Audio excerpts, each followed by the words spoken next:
To place or remove custom markers from your map in Stalker 2 Heart of Chernobyl, first let's open our map. Then I'm playing on the keyboard and mouse, and I don't know the button for the gamepad, but you will see it right here in the bottom right corner.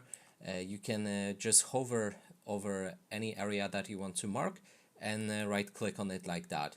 Now the marker should appear. If we go back to our game, we'll be able to see it on our compass, and when we go back in the map, then you can remove it also by clicking on the untrack button that is now visible in the bottom right corner.